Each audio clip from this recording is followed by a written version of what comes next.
Hello बच्चों, let's read this question. This question states let Mp be the mass of the proton, Mn that of a neutron, M1 that of a neon nucleus, and M2 that of calcium nucleus. Then we have to state that which of the relation is correct. A, M2 equals to 2M1. B, M1 it is less than that of 10 Mp plus Mn. C, M2 is greater than that of 2Mn, 2M1. And D, M1 equals to M2. Let's understand this question with a basic key concept. So, as हमको MP क्या दे रखा है, mass of proton. सबसे पहले हम ये समझेंगे कि जो मास ऑफ न्यूक्लियस होता है वो किसके इक्वल होता है, mass of proton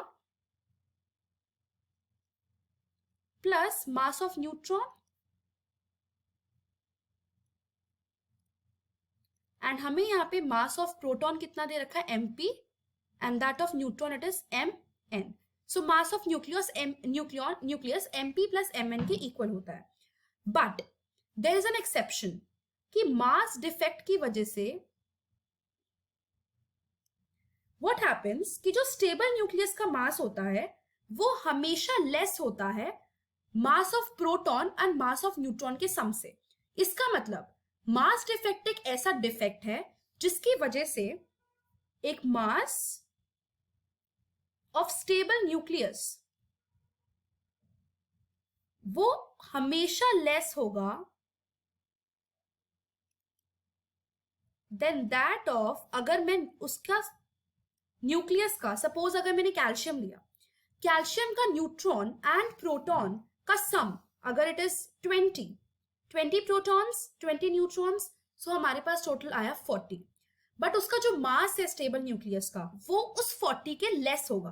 so it is always less than that of the sum of proton and neutron, but in the free state. So mass defect basically होता क्या है, मास डिफेक्ट डिफरेंस है between the rest mass of nucleus, कि nucleus rest पे उसका mass कितना है, to the sum of number of, और you can say of the rest mass of the constituent nucleus particles, or you can say protons and neutrons. मतलब rest mass of nucleus को अगर मैं minus कर दूंगी तो that of sum of protons and neutrons, तो वहां से मेरा मास डिफेक्ट निकलेगा.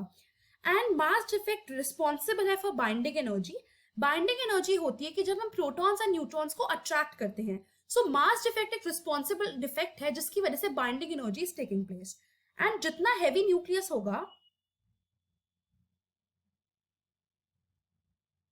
उतना ज्यादा मास डिफेक्ट होता है. तो heavy nucleus it lead to more mass defect. So let's understand, let's solve this question first. So suppose neon है 2010, इसका मतलब नियॉन के पास 10 प्रोटॉन्स है एंड 10 न्यूट्रॉन्स. ये कैसे निकाला, बिकॉज मास नंबर किसके इक्वल होता है, नंबर ऑफ न्यूट्रॉन्स है नंबर ऑफ प्रोटॉन्स के, एंड नंबर ऑफ प्रोटॉन्स हमको यहाँ पे दे रखा है. सो अगर प्रोटॉन्स को हम माइनस कर देंगे टू द मास नंबर, सो वहां से हमको न्यूट्रॉन्स आ जाएगा. सो यहाँ पे न्यूट्रॉन्स आए हमारे पास 10. बट हमें पता है कि जो मास होगा बेसिकली उसका न्यूक्लियस का, नियॉन के न्यूक्लियस का जो मास होगा स्टेबल न्यूक्लियस का, so that will be M1. वो हमेशा लेस होगा to that of number, to the sum of protons and neutrons. यही मास डिफेक्ट है.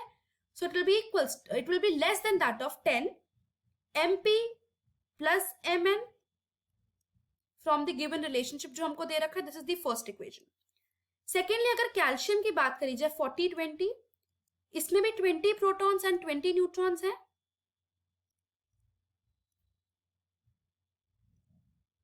सो इसका भी M2 that is the mass of the calcium nucleus वो लेस होगा to that of 20 MP plus Mn. This is the second equation. So यहां से अगर हमको फिगर आउट करना हो सो ये हम ले सकते हैं कि जो 20 mp प्लस mn है,